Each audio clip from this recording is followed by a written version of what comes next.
E aí, galerinha do Mundo Edu? Eu sou o Gui, tá descoordenado, mas tá valendo. Aqui do Mundo Matemática. E a aula de hoje é sobre resolução de problemas envolvendo a função quadrática. Roda a vinheta.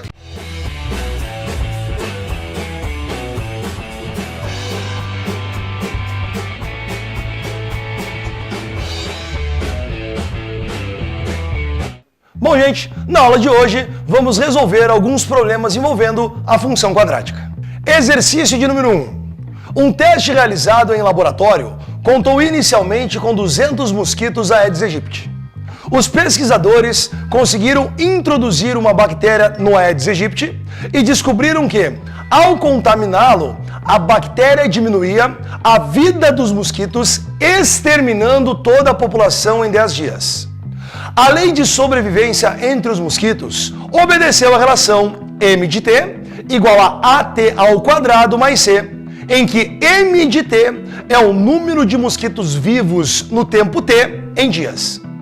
Quantos mosquitos ainda permaneciam vivos no final do 9º dia dessa experiência? Normalmente, em questões envolvendo funções, eles podem perguntar para vocês o valor numérico dessa função para um dado valor de x. Nesse caso, ele quer saber quantos mosquitos ainda estão vivos 9 dias depois de introduzir a bactéria nesses mosquitos. Meus queridos, 9 dias depois quer dizer então que eu devo calcular o valor numérico da função para t igual a 9. Nesse caso, m de t. Mas para isso, devemos antes conhecer a lei da função. Para determinar a lei de qualquer que seja a função, pode ser função afim, pode ser função exponencial, função quadrática, enfim, qualquer que seja a função, a gente precisa de pontos coordenados que pertencem a essa função. Quando ele fala que inicialmente o teste teve 200 mosquitos, inicialmente significa que o t, o nosso tempo, é igual a 0. Aí a gente já tem um ponto coordenado. Para t igual a 0, o nosso m de t vai ser 200. Ou seja, quando x for 0, o nosso y é 200. Próxima informação.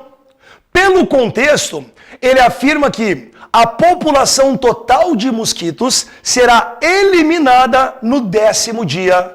Quando eu elimino alguma coisa, eu anulo essa coisa. Logo, quando o tempo for igual a 10, o número de mosquitos é 0. Aqui a gente tem um outro ponto coordenado. Para t igual a 10, m de t vai ser 0. Ou seja, quando x for 10, o nosso y é 0. Gente, sempre que a gente estiver trabalhando com uma função polinomial do 1º grau, ou do 2º grau, ou do 3º grau e assim por diante, qualquer que seja a função polinomial, quando o nosso t, o nosso x, for igual a 0, o seu par ordenado, que é o y, sempre vai ser o termo independente da função. Aquele termo que não aparece o x. Naquele nosso primeiro ponto coordenado ali, vocês concordam que quando o x vale 0, o y vale 200? Esse 200 vai ser o termo independente da nossa função. Olhando para a nossa lei, qual é o termo independente? Não é o c? Então o nosso c vale 200. A nossa lei fica na forma m de t igual a at ao quadrado mais 200. Agora, para achar o azinho, que é o outro coeficiente que falta para a gente determinar, a gente substitui o outro ponto que o exercício forneceu para a gente. O outro ponto fornecido no problema é, quando o nosso x for 10, o y vai ser igual a 0. Não esqueçam, quem está fazendo o papel de y no problema é o m de t, e quem faz o papel de x é o t. Então, como fica a nossa equação? 0 igual a vezes 10 ao quadrado mais 200. Vamos pegar esse 200 e passar subtraindo para o outro lado. Eu vou ter menos 200 igual a vezes 10 ao quadrado, que é 100. Esse 100 que está multiplicando a passa dividindo menos 200. Logo, o nosso a vai ser igual a menos 200 dividido por 100. Menos 200 por 100 não dá menos 2? Portanto, o nosso azinho vai ser igual a menos 2. Como é que fica a lei da nossa função, então? m de t igual a menos 2t ao quadrado mais 200. Não esqueçam que ele quer que vocês determinem o número de mosquitos existentes no nono dia. Calcular esse número de mosquitos no nono dia, basta substituir o t da nossa função por 9. Logo, m de 9 vai ser igual a menos 2 vezes 9 ao quadrado mais 200. 9 ao quadrado são 81. Menos 2 vezes 81 dá menos 162. Menos 162 mais 200 dá 38. Portanto, se m de 9 é igual a 38, eu tenho 38 mosquitos vivos até o nono dia. Gabarito, Canadá. Dei uma travadinha, né? Cara.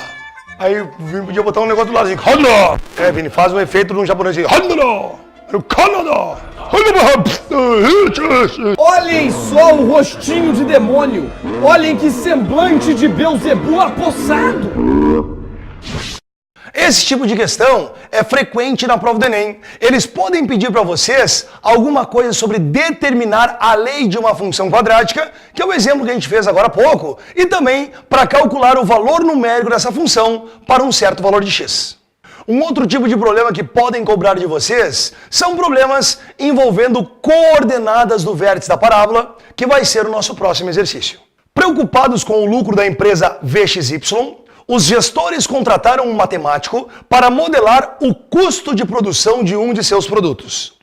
O modelo criado pelo matemático segue a seguinte lei: C igual a 15.000 menos 250n mais n ao quadrado, onde C representa o custo em reais para se produzirem n unidades do determinado produto. Quantas unidades deverão ser produzidas para se obter o custo mínimo? Qualquer problema envolvendo função quadrática que falar sobre valor mínimo ou valor máximo se trata de problemas envolvendo coordenadas do vértice.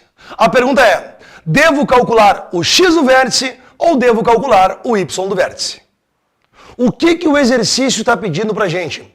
Para determinar o menor valor que essa função pode assumir ou determinar o valor de x para que essa função assuma o valor mínimo? Vocês concordam comigo que a pergunta é: quantas unidades eu devo produzir para obter o valor mínimo? Ou seja, qual é o valor de x que torna o y mínimo? Nesse caso, é um exercício envolvendo x do vértice.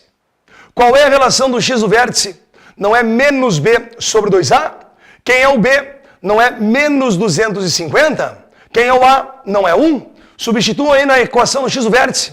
X do vértice vai ser igual a menos o menos 250 dividido por 2 vezes o 1.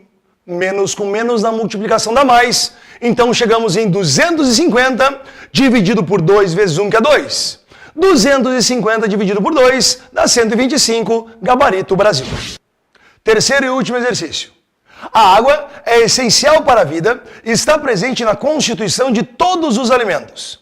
Em regiões com escassez de água, é comum a utilização de cisternas para a captação e armazenamento da água da chuva. Ao esvaziar um tanque contendo água da chuva, a expressão V de T igual a menos 1 sobre 43.200T ao quadrado mais 3 representa o volume em metros cúbicos de água presente no tanque no instante T em minutos. Qual é o tempo em horas necessário para que o tanque seja esvaziado? Tomem muito cuidado nos problemas que tiver tempo. Reparem que ele forneceu o tempo da lei em minutos e está pedindo o tempo em horas. Então não esqueçam de fazer essa transformação no final do exercício. Então, o que significa V de T no problema? É o volume em função do tempo T. Ele não quer que vocês determinem o tempo para que esse tanque seja esvaziado. Tanque esvaziado significa volume igual a zero. Então a única coisa que a gente tem que fazer nesse problema é pegar toda a nossa lei e igualar a zero. Em outras palavras, substituir V de T por zero. Igualando a nossa função a zero, teremos menos 1 sobre 43.200 vezes T ao quadrado, mais 3 igual a zero. Reparem que essa função quadrática é uma função incompleta. Então, para determinar as raízes dessa função, não tem necessidade de aplicar a fórmula de Bhaskara para achar esses valores. Basta isolar o t e verificar quem são os valores.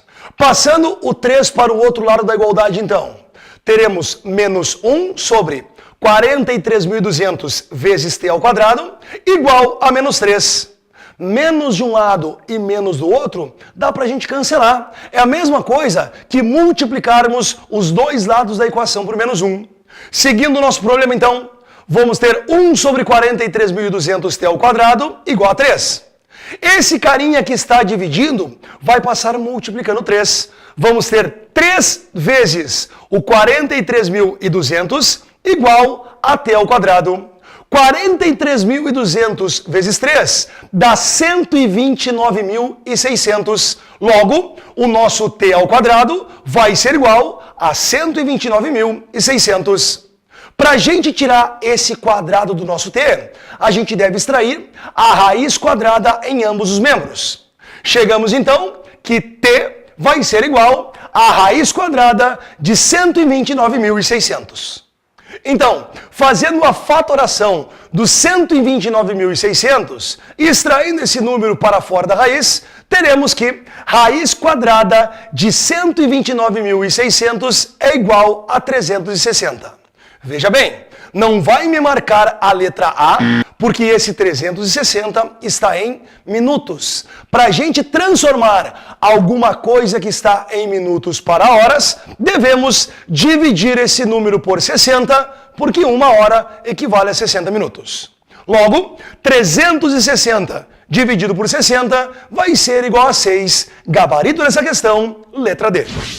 Então, galerinha, essa aula foi de resolução de problemas envolvendo função quadrática. Mostrei 3 exercícios que podem cair na tua prova. Um que a gente calculou o valor numérico, outro que a gente determinou o vértice da parábola e o último que a gente achou a raiz ou as raízes da nossa função quadrática. Era isso, sigam o plano de estudo de vocês e vamos juntos ao topo do Enem. Um beijo e até a próxima. O que eu posso dançar hoje? Nada?